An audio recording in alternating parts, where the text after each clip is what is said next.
Stephanie Isaacson. On June 1st, 1989, a young girl was walking to El Dorado High School in Las Vegas, Nevada, when she was abducted from the route she regularly took to school. Stephanie Isaacson never arrived at school that morning, triggering immediate concern from her family and teachers, who knew her to be reliable and responsible. Her backpack and belongings were found scattered in a desert area near her route, leading searchers to discover her body. She had been harmed in a brutal encounter that shocked the Las Vegas community and launched an investigation that would span more than 3 decades before reaching resolution. The crime scene evidence was collected using the forensic methods available in the late 1980s, though DNA technology was still in its early stages of development and not yet widely applied to criminal investigations. Biological evidence was preserved from the scene, though the sample was extremely small, measuring just 0.12 nanograms, approximately 15 cells worth of genetic material. This microscopic amount would prove both challenging and ultimately crucial to solving the case decades later, representing one of the smallest DNA samples ever successfully analyzed. Investigators interviewed numerous individuals in the weeks and months following Stephanie's death, including students from her school, neighbors from her area, and anyone who might have been in the vicinity that morning. They followed various leads and explored connections to other cases in the Las Vegas area, including another tragic incident from 1986 involving a victim named Nanette Vanderberg. Despite extensive efforts and dedication from detectives, no suspect could be definitively identified using the investigative tools and forensic capabilities available at that time. The case gradually went cold as leads were exhausted and new information stopped coming in, though it was never officially closed or forgotten by the detectives who had worked it. For 32 years, the minimal evidence remained in carefully controlled storage, while DNA technology advanced dramatically around it. Detectives periodically reviewed the case file, hoping that new techniques might provide the breakthrough they needed. The breakthrough finally came in 2021, when a local resident named Justin Wu, moved by Stephanie's story, donated $5,000 to fund advanced DNA testing through Othram Labs, a company specializing in extracting genetic information from extremely degraded or minimal samples that other laboratories might deem impossible to analyze. The laboratory successfully sequenced the tiny DNA sample using cutting-edge technology that had not existed when Stephanie died. They created a genetic profile that could be analyzed and compared against databases and genealogical records. Using forensic genetic genealogy techniques, investigators uploaded the DNA profile to public databases where it was compared against millions of genetic profiles submitted by people innocently researching their ancestry and family histories. The analysis identified a match to relatives of Darren Roy Marchand, a Las Vegas resident who had been investigated in connection with the 1986 Vanderberg case, but never charged due to insufficient evidence at that time. Additional DNA samples that had been preserved from the earlier investigation were retrieved and tested, confirming Marchand as Stephanie's killer with scientific certainty. The genetic evidence linked him definitively to both cases, revealing a pattern that investigators had suspected but been unable to prove decades earlier. However, justice in the traditional sense proved impossible to achieve. Marchand had died by his own hand in 1995. Just 6 years after Stephanie's death and 26 years before being identified as her killer through genetic genealogy. The resolution brought complex and painful emotions for Stephanie's family, who had waited over 3 decades for answers. Her mother expressed relief at finally knowing who was responsible, stating in an interview that she was glad they found who had harmed her daughter. However, she also acknowledged the bitter reality that there was no justice for Stephanie in the traditional sense, as Marchand would never face trial or be held publicly accountable for what he had done. Retired Deputy Chief Mike Hawkins, who had worked the case for years, reflected on the frustration of the outcome. acknowledging that someone had gotten away with taking a life simply by dying before being identified. The case marked a significant milestone in forensic science, demonstrating that even the tiniest DNA samples, once thought too small to be useful, could be analyzed to identify perpetrators using modern technology. It also highlighted the bitter reality that some killers escape earthly accountability by dying before advanced science catches up to them. The next case would involve a school setting and a perpetrator with a documented history: Sarah Yarborough. On December 14, 1991, 16-year-old Sarah Yarborough arrived at Federal Way High School near Seattle, Washington, for drill team practice. Sarah was an honors student and dedicated member of the drill team, arriving early that morning to prepare for practice. She parked her car and began walking toward the building when someone approached her. She never made it inside. Sarah's body was discovered in bushes on the school property. Her drill team uniform had been partially removed, and biological evidence was found on her clothing. The scene suggested she had fought against her attacker, with items scattered across the area indicating a struggle. Investigators determined the attack was predatory in nature, with the perpetrator apparently waiting for an opportunistic victim. The investigation involved extensive interviews with students, staff, and anyone who had been on or near school property that morning. Physical evidence was collected and preserved, including biological material that yielded a DNA profile. Despite following numerous leads and investigating various individuals, detectives were unable to identify a suspect. The case remained unsolved for nearly 3 decades, haunting the Federal Way community and Sarah's family. The breakthrough came in 2019 when forensic genetic genealogy was applied to the case. Identifinders International, a company specializing in this technique, uploaded the perpetrator's DNA profile to GEDmatch and other genealogy databases. The analysis identified potential relatives and allowed genealogists to build detailed family trees going back multiple generations. This process led investigators to Patrick Leon Nicholas, who had been 27 at the time of Sarah's death. Nicholas had a documented criminal history that should have raised red flags.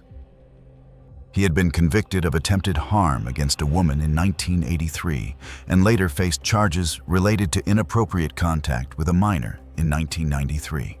His pattern involved approaching women near vehicles and using intimidation. Despite these convictions, he had been released and was living freely when Sarah was killed. To confirm the genetic genealogy findings, investigators conducted surveillance and collected items Nicholas had discarded. DNA from a napkin and cigarette butt matched the crime scene evidence with odds of 1 in 120 quadrillion, providing definitive scientific proof of his involvement. When investigators interviewed Nicholas after his arrest, he asked questions that investigators found revealing about his awareness of the case.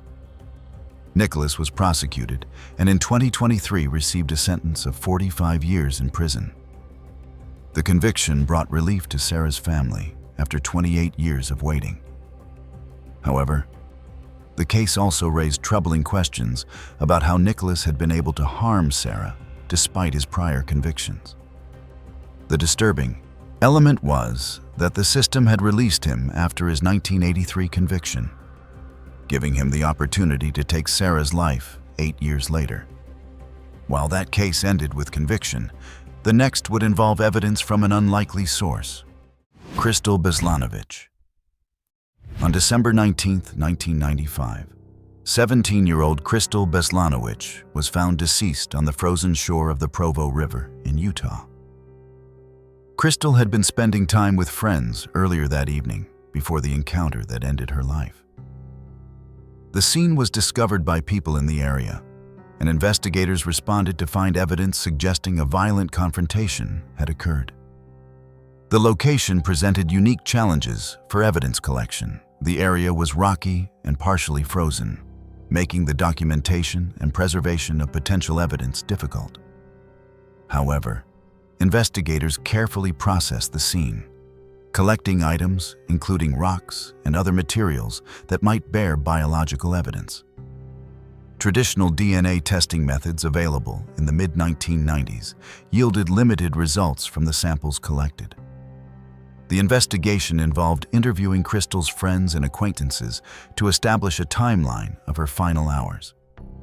Detectives explored various theories and followed leads, but no clear suspect emerged from the initial investigation. The case went cold, though the evidence was carefully maintained in storage, with the hope that advancing technology might someday provide new investigative opportunities. For 18 years, the case remained unsolved. In 2013, investigators decided to re-examine the physical evidence using a relatively new technique called MVAC technology. This method uses a specialized vacuum to extract DNA from porous surfaces, like rocks and wood, that traditional swabbing might miss. The MVAC was applied to rocks collected from the scene, successfully recovering DNA that had not been detected by earlier testing methods. The DNA profile was compared against databases and yielded a match to Joseph Michael Simpson, a man who had been convicted of another serious offense in 1987. The database hit provided investigators with probable cause to obtain additional samples from Simpson, which confirmed the match. Further investigation revealed that Simpson had been in the Provo area at the time of Crystal's death, placing him at the scene. Simpson was arrested and charged with Crystal's case. During the legal proceedings, forensic experts testified about the MVAC technology and how it had recovered DNA that earlier methods had failed to detect. The scientific evidence was compelling, demonstrating how the perpetrator's genetic material had been transferred to the rocks during the encounter with Crystal. Additional DNA was also found under Crystal's fingernails, suggesting she had fought against her attacker. In 2016, Simpson was convicted and received a sentence of life in prison without the possibility of parole. The conviction brought closure to Crystal's family after 2 decades of waiting for answers. The case became significant in forensic science circles for demonstrating the effectiveness of MVAC technology in recovering DNA from difficult surfaces. It also revealed the disturbing pattern of Simpson's escalating behavior, with Crystal's case connected to an earlier offense from 1987. The next investigation would take even longer to solve and end in a shocking manner. Arliss Perry. On October 12, 1974, 19-year-old Arliss Perry was found deceased inside Stanford Memorial Church on the Stanford University campus in Palo Alto, California.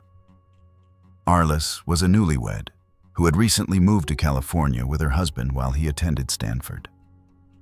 She had gone to the church alone around 11:30 that evening, intending to pray. When she did not return home, her husband went looking for her and alerted campus security. The discovery was made by a security guard who found the church's doors locked from the inside. Upon entering, he discovered Arliss in a disturbing scene that suggested ritualistic elements. She had been positioned in a specific manner, and various items from the church had been placed around her body. The nature of the scene led investigators to consider various theories about the perpetrator's motivations and whether this might be connected to other cases. The investigation was extensive, involving interviews with hundreds of individuals connected to Stanford and the surrounding community. Detectives explored possible connections to other incidents and investigated whether the crime had occult or ritualistic significance. Despite collecting physical evidence, including clothing and biological material, investigators were unable to identify a suspect using the forensic methods available in the mid-1970s. The case became one of Stanford's most infamous unsolved mysteries, haunting the university community for decades. Arliss's family endured 44 years without answers, never knowing who had taken her life or why she had been targeted. Various theories circulated over the years, but none led to a definitive identification of the perpetrator. The breakthrough came in 2018 when DNA evidence from clothing found at the scene was analyzed using modern techniques and compared against genetic databases. The analysis identified a match to Stephen Blake Crawford, a man who had worked as a security guard at Stanford at the time of Arliss's death. This revelation was shocking because Crawford had been in a position of trust on campus and would have had access to buildings, including the church. Investigators began preparing to arrest Crawford and question him about the case. However, when officers approached his residence to execute the arrest warrant, events took an unexpected turn. Crawford took his own life as police closed in, preventing any interrogation or trial. The suicide meant that many questions about his motivations and whether he was connected to other cases would never be answered. The resolution brought complicated emotions for Arliss's family. While they finally knew who had killed her, Crawford's death denied them the opportunity to hear him explain his actions or to see him face justice in a courtroom. The case was exceptionally cleared due to the death of the suspect, providing answers after 44 years, but leaving some questions forever unanswered. The disturbing element was that someone entrusted with campus security had been responsible for one of Stanford's most notorious crimes. Another case would involve a university setting with its own shocking resolution. Sophie Sergey. On April 26, 1993, 20-year-old Sophie Sergey was found deceased in a bathtub at a dormitory on the University of Alaska Fairbanks campus. Sophie was not a student at the university, but had been visiting friends who lived in the dormitory. She had gone to use the bathroom facilities and never returned. Her body was discovered by a dormitory resident, and the scene showed evidence of a violent encounter. The investigation revealed that Sophie had been harmed in multiple ways, including being shot. The violence appeared sudden and unprovoked, suggesting the perpetrator may have encountered her opportunistically in the bathroom facility.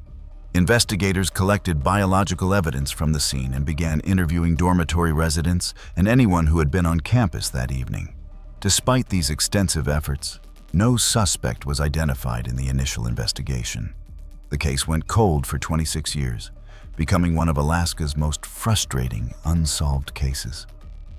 Sophie's family, who were from a small Alaskan community, endured decades without knowing who had killed her or why. The randomness of the attack made it particularly difficult for them to process, as Sophie had simply been visiting friends and using a bathroom facility when she was targeted. The breakthrough came in 2019, when investigators applied genetic genealogy to DNA evidence from the scene. The DNA profile was uploaded to public genealogy databases, and specialists began building family trees to identify potential matches. The analysis led to relatives of Stephen H. Downs, a nurse living in Maine who had been a student at the University of Alaska Fairbanks at the time of Sophie's death. Further investigation revealed that Downs had been living in the same dormitory where Sophie was found. He had been a fellow student who would have had regular access to the building and its facilities. Investigators traveled to Maine to interview Downs and collect a DNA sample for comparison. The sample confirmed what genetic genealogy had suggested, providing definitive proof of his involvement in Sophie's death. Downs was extradited to Alaska to face charges. During the legal proceedings, he maintained his innocence despite the overwhelming DNA evidence. The prosecution presented testimony about the genetic genealogy process and how it had identified Downs, as well as traditional forensic evidence connecting him to the scene. The defense attempted to challenge the use of genealogy databases, raising privacy concerns about the practice. In 2022, Downs was convicted and received a sentence of 75 years in prison. He has filed appeals challenging various aspects of his conviction, including the use of genetic genealogy and the handling of DNA evidence. As of 2025, these appeals were still being considered by courts. For Sophie's family, the conviction provided answers and justice after 26 years, though the randomness of the attack and Downs' lack of remorse made the resolution bittersweet. The next case would involve a perpetrator hiding behind a position of trust. Linda Slayton. On September 13, 1981, 31-year-old Linda Slayton was found deceased in her Lakeland, Florida, home where she lived with her family. Linda was a mother who had been going about her normal routine when she was attacked in her own residence. Her young son was present in the home, but was unharmed during the incident, though the trauma of that day would affect him for the rest of his life. The discovery was made by family members who arrived at the home, and the scene showed evidence of a violent encounter that had occurred inside what should have been a safe space. Investigators from the Lakeland Police Department collected physical evidence from the home, including biological material that yielded a DNA profile using the forensic methods available in the early 1980s. They interviewed neighbors who might have seen someone approaching or leaving the property, family members who knew Linda's daily routines and relationships, and anyone else who might have information about her activities or who might have been in the area that day. Despite extensive investigation involving hundreds of hours of detective work, no suspect was identified using the forensic tools and databases available in the early 1980s. The case eventually went cold, leaving Linda's family without answers for nearly 4 decades. For Linda's son, growing up without knowing who had killed his mother was particularly difficult and shaped his entire childhood. He lived with the mystery throughout his formative years and into adulthood, wondering if he would ever learn the truth about what had happened that September day. The community remained supportive of the family over the decades. But as years passed with no progress, hope for resolution gradually faded, even as the pain of loss remained constant. The breakthrough finally came in 2019 when genetic genealogy was applied to Linda's case. The DNA profile from the scene was uploaded to public genealogy databases, and specialists began the painstaking process of building detailed family trees to identify the perpetrator. The analysis led investigators to Joseph Clinton Mills, a name that would prove particularly shocking and painful to Linda's family when they learned his identity and his connection to their lives. Mills had been a youth football coach in the Lakeland area during the years following Linda's death. Most disturbingly, he had coached Linda's son during the boy's childhood, serving as a mentor figure and trusted adult in the child's life during the very years when he was trying to process his mother's loss. He had been present at games and practices, interacting with the family and community, all while keeping the secret of what he had done to Linda. The revelation that Mills had been responsible for Linda's death while simultaneously coaching her son was deeply disturbing and represented a profound betrayal of trust that extended beyond the original crime. Investigators conducted careful surveillance of Mills and collected items he had discarded to confirm the genetic genealogy findings without alerting him to the investigation. The DNA comparison provided definitive scientific proof of his involvement, and additional evidence, including a palm print recovered from the crime scene, connected him physically to Linda's home on the day of her death. When confronted with the overwhelming evidence, Mills was arrested and charged with Linda's case 38 years after the fact. During the legal proceedings in 2022, prosecutors presented the DNA evidence along with detailed testimony about how Mills had inserted himself into the family's life after killing Linda. The calculated nature of the betrayal was emphasized as an aggravating factor that demonstrated Mills's character and lack of remorse. The prosecution argued that Mills had deliberately positioned himself to monitor the investigation and the family's response to Linda's death. Mills was convicted after a trial where the jury heard about both the scientific evidence and the disturbing pattern of his behavior after the crime. He received a sentence of life in prison without the possibility of parole, ensuring he would never be released. For Linda's son, now an adult with his own family, the resolution brought answers he had sought his entire life, but also forced him to confront the painful reality that someone he had trusted and looked up to as a youth had been his mother's killer all along. The disturbing ending lay in Mills's calculated decision to coach the son of the woman he had killed. a level of deception and manipulation that shocked even experienced investigators who had seen many cases over their careers. If you've made it this far and enjoyed deep dives into the most shocking criminal cases, hit that subscribe button and don't forget to press the bell icon. The next case would connect to one of the most infamous criminals in American history, Janelle Cruz. On May 4, 1986, 18-year-old Janelle Cruz was found deceased in her Irvine, California, home where she had been house-sitting for her family while they were away on vacation. Janelle was a responsible and dependable young woman who had been trusted to watch over the residence during her family's absence, a task she had performed before without any problems. When family members returned from their trip and discovered what had happened in their home, they were devastated to learn that their residence had become the site of such a terrible crime against someone they loved. The scene showed evidence of a violent encounter, and investigators from the Orange County Sheriff's Department responded immediately to process the evidence and begin their investigation into what had happened. Biological evidence was collected from the scene using the forensic methods available in the mid-1980s, including samples that would later prove crucial to solving the case. Investigators canvassed the neighborhood extensively, interviewed neighbors who might have seen suspicious activity or unfamiliar vehicles in the area, and explored various leads that emerged during the investigation. However, despite extensive efforts and hundreds of hours of detective work, no suspect was identified at that time using the investigative tools and databases available. What investigators did not know in 1986 was that Janelle's case was connected to a much larger and more terrifying pattern of crimes that had terrorized California communities throughout the 1970s and 80s. The perpetrator responsible for Janelle's death had committed numerous offenses across multiple counties in the state. Though authorities investigating in different jurisdictions had not yet connected all the cases to a single individual. The various police departments and sheriff's offices working different incidents had not realized they were all hunting the same person, who had been operating across Northern and Southern California for over a decade.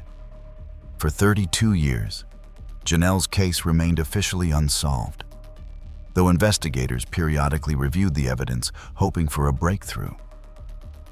The DNA profile from the scene was compared against databases, but no matches were found.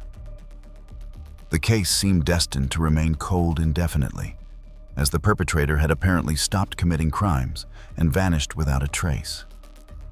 The breakthrough came in 2018 when genetic genealogy was applied to the DNA evidence in a groundbreaking investigation that would change criminal justice forever. Investigators uploaded the perpetrator's genetic profile to GEDmatch, a public genealogy database, and began building extensive family trees going back multiple generations. This painstaking work led to Joseph James D'Angelo, a former police officer living in suburban Sacramento. D'Angelo had been born in 1945 and had served in the military before becoming a police officer. He had worked in law enforcement during some of the years when he was actively committing crimes, using his knowledge of police procedures to avoid detection. After being fired from a police department in 1979, he had continued his pattern before apparently stopping in the late 1980s. He then lived quietly for 3 decades, raising a family and working in various jobs while keeping his past hidden. When investigators conducted surveillance and collected DNA from items D'Angelo discarded, the comparison confirmed what genetic genealogy had suggested. He was arrested in April 2018 and charged not only with Janelle's case, but with numerous other offenses spanning years. The arrest solved dozens of cases across California that had haunted communities for decades. D'Angelo became known as the Golden State Killer, a name that encompassed his various crime sprees. Rather than face trial, D'Angelo entered a plea agreement in 2020 to avoid the death penalty. He pleaded guilty to multiple cases and received consecutive life sentences without the possibility of parole. During the sentencing hearing, victims and family members from dozens of cases gave impact statements describing decades of trauma and fear. For Janelle's family, the resolution came 34 years after her death, and they learned their case was part of a much larger pattern. In 2025, a book was published providing new details about the investigation, offering insights into how D'Angelo had evaded capture for so long. The disturbing element was that a former police officer had used his training to commit crimes and avoid detection for decades, and that someone who appeared to be a normal suburban grandfather had been responsible for such extensive harm. D'Angelo's case became the most prominent example of how genetic genealogy could solve seemingly impossible cold cases. While that case involved someone with law enforcement training, the next would reveal another kind of deception. Annette Schnee. On January 6, 1982, two women disappeared while trying to get rides on the same evening near Breckenridge, Colorado, during harsh winter conditions. 21-year-old Annette Schnee and 29-year-old Bobby Joe Oberholzer had been in the area separately, both attempting to hitchhike or catch rides during a bitterly cold winter night when temperatures were dangerously low. Neither woman arrived at her intended destination, and both were reported missing by concerned family and friends who knew something was seriously wrong when they failed to make contact or return home. Annette's body was discovered months later in a remote wooded area after the snow had melted in the spring, while Bobby Joe's was found in a different location some distance away. Both women had been shot, and evidence suggested they had been picked up by the same person on that January night, though they had been at different locations and did not know each other. Investigators collected evidence from both scenes, including biological material and other physical evidence like shell casings, and began the difficult task of trying to identify who had encountered both women separately on the same evening. The investigation involved extensive interviews with residents of the Breckenridge area and following numerous leads over the years that followed. Detectives explored various theories about who might have been driving in the area that night, with opportunity to encounter both women at different times. And they examined records of vehicles and people who had been in the vicinity. Despite decades of work and periodic reviews of the case file, no suspect was definitively identified using traditional investigative methods and databases. The case became one of Colorado's most frustrating unsolved double homicides, haunting investigators who worked on it. The investigation took an ironic and disturbing turn when authorities uncovered records from the night of the crimes. On that same January night in 1982, a man had become stuck in a snowdrift not far from where the women had last been seen. Rescue personnel had responded and helped free the man's vehicle from the snow, sending him safely on his way. Decades later, investigators would learn the chilling truth about who that stranded motorist had been. The breakthrough came in 2021 when DNA evidence from the crime scenes was analyzed using genetic genealogy. The analysis led to Alan Lee Phillips, a miner who had been living in the Breckenridge area at the time. Further investigation revealed that Phillips was the same person who had been rescued from the snowdrift on the night of the crimes.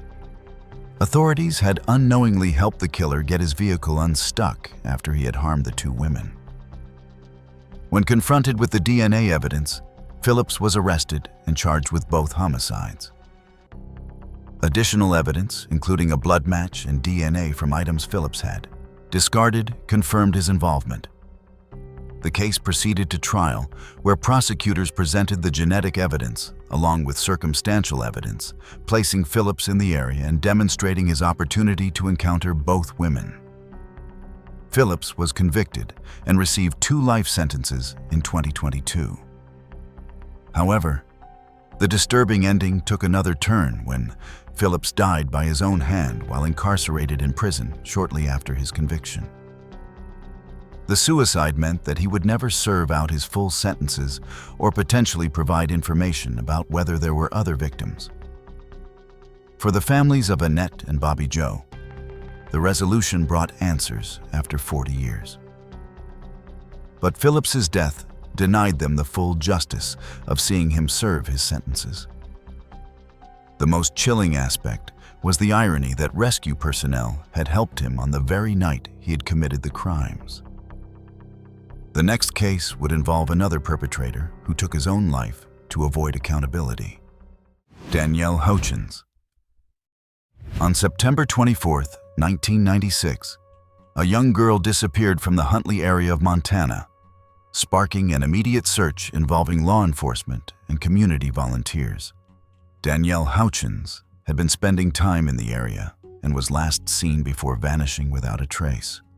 Her disappearance triggered fears throughout the small Montana community, and search teams combed through fields and wooded areas looking for any sign of her.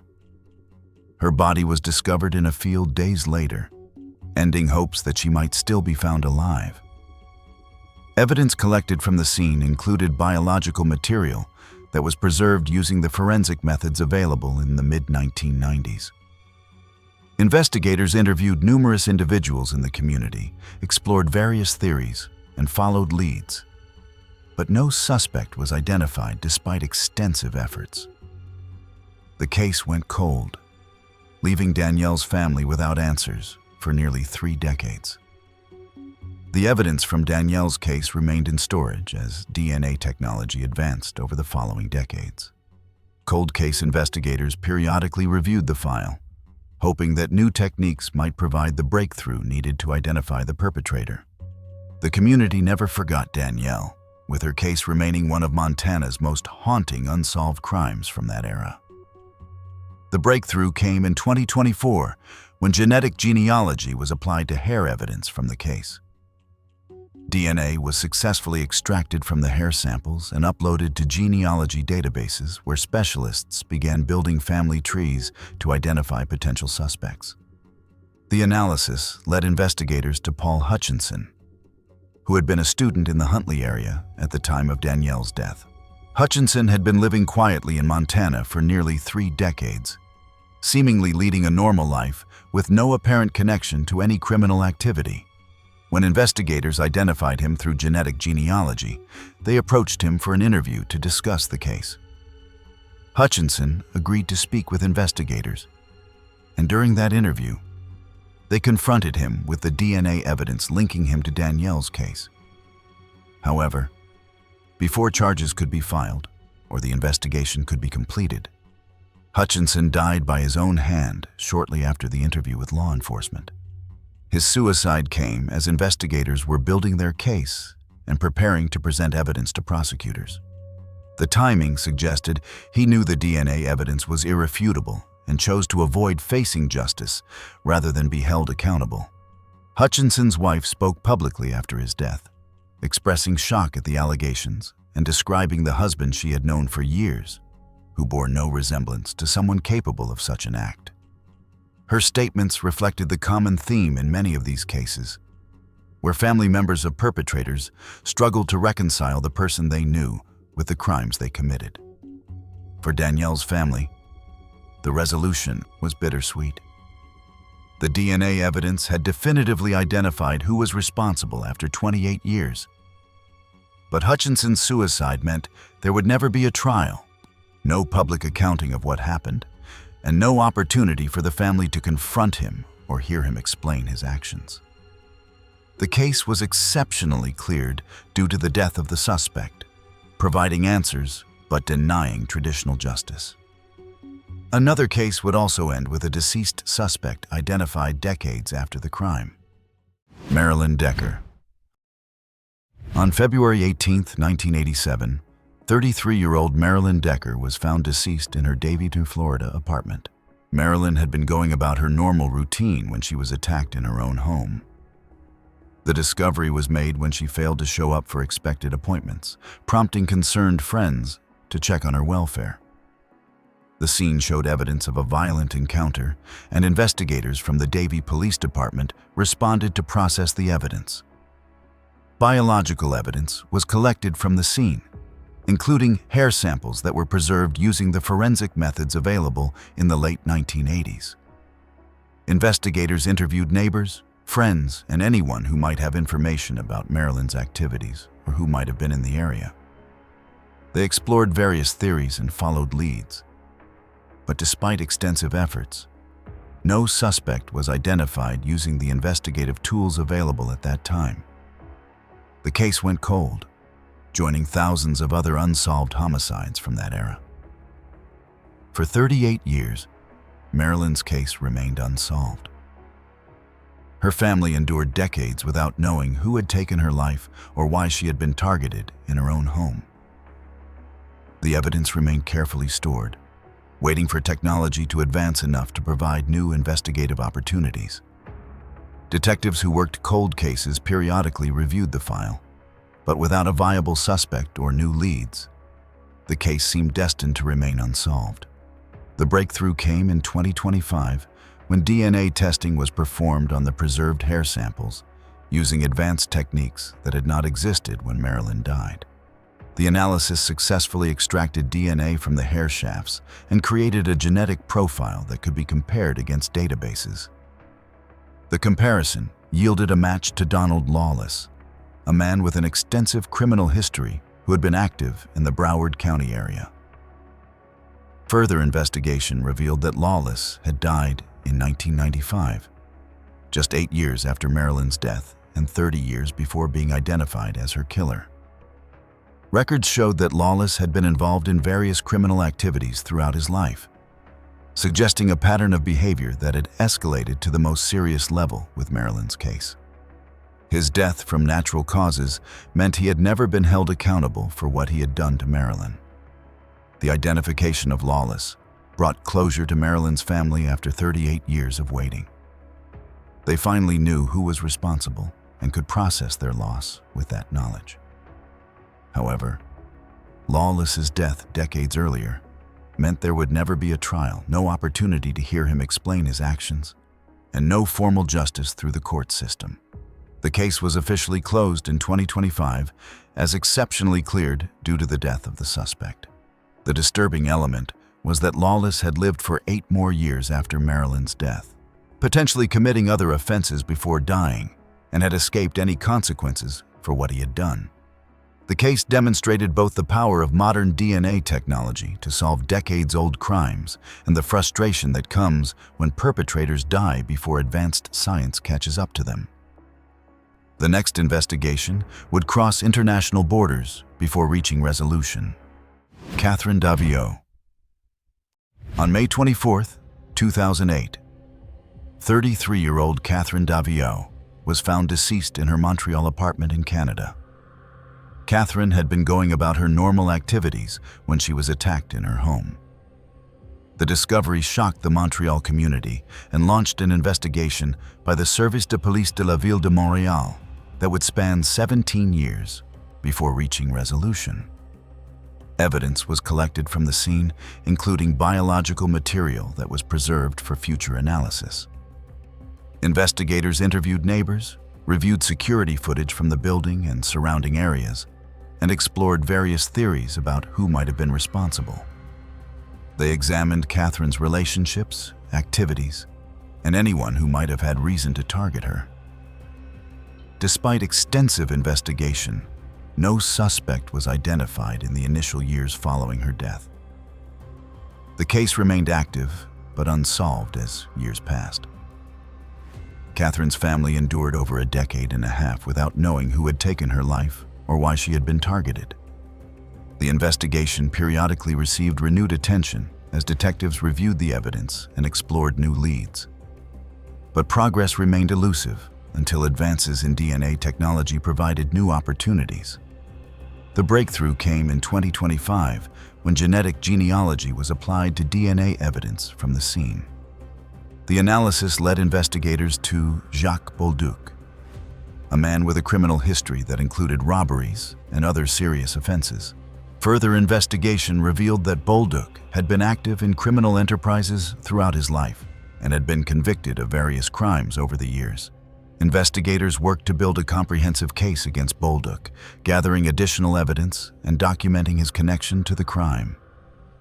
However, before charges could be filed, they discovered that Bolduc had died in 2021, 4 years before being identified as Catherine's killer. His death from natural causes meant he would never face trial or be held formally accountable for what he had done. Montreal police announced the resolution in 2025, noting that genetic genealogy had definitively identified Bolduc as responsible for Catherine's death 17 years earlier. The announcement brought closure to Catherine's family and answered questions they had carried for nearly 2 decades. However, Bolduc's death 4 years earlier denied them the opportunity to see him face justice in court. The case was officially closed as solved, though exceptionally cleared due to the death of the suspect. The disturbing element was that Bolduc had lived for 13 more years after Catherine's death, potentially committing other offenses during that time before dying and being identified posthumously through advancing DNA technology. The final case would also involve a perpetrator who died before being identified. Christine Gallegos. On May 15, 1985, Christine Gallegos was found deceased near Salt Lake City, Utah, in a location that suggested she had been transported there after being attacked elsewhere. Christine had been hitchhiking to work that day, a common practice at the time for people without reliable transportation. When she failed to arrive at her job and did not return home, her family reported her missing, and a search was launched. The discovery of Christine's body confirmed the worst fears of her family and friends. Evidence was collected from the scene using the forensic methods available in the mid-1980s, including biological material that would later prove crucial to solving the case. Investigators interviewed people who had seen Christine hitchhiking, explored her relationships and activities, and followed various leads. Despite these efforts, no suspect was identified at that time. The case remained unsolved for 4 decades, becoming one of Salt Lake City's longest-running cold cases. Christine's family endured decades without knowing who had taken her life or why she had been targeted. The evidence was carefully preserved in storage, maintained according to proper protocols, with the hope that advancing technology might someday provide answers that were impossible to obtain in 1985. The breakthrough came in 2025, when DNA testing was performed on the preserved evidence and genetic genealogy techniques were applied to identify the perpetrator. The DNA profile was uploaded to genealogy databases and compared against profiles submitted by people researching their family histories. The analysis led investigators to Ricky Lee Stallworth, who had been an Air Force airman stationed in the area at the time of Christine's death. Further investigation revealed details about Stallworth's background and activities. Records showed he had associations that suggested a pattern of behavior, though the full extent of his activities remained unclear. Investigators worked to build a comprehensive picture of his connection to Christine's case and his whereabouts on the day she disappeared. However, before the investigation could be completed or charges filed, investigators discovered that Stallworth had died in 2023 from natural causes. His death came just 2 years before being identified as Christine's killer through genetic genealogy. The timing meant that investigators had been close to solving the case while Stallworth was still alive, but the identification came too late for him to face justice. The Salt Lake City Police Department announced the resolution in 2025, noting that DNA evidence had definitively identified Stallworth as responsible for Christine's death 40 years earlier. The announcement brought closure to Christine's family, who had waited their entire adult lives for answers. They finally knew who had picked up Christine when she was hitchhiking and what had happened to her. The case was officially closed as solved, but exceptionally cleared due to the death of the suspect. For Christine's family, the resolution was bittersweet. While they finally had answers after 4 decades, Stallworth's death 2 years earlier meant there would never be a trial. No opportunity to hear him explain his actions, and no formal justice through prosecution and sentencing.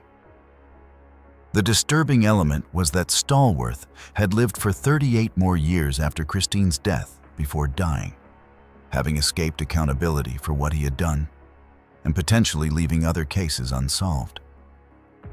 This was all from our side today. Thanks for watching. Click here to check out another video.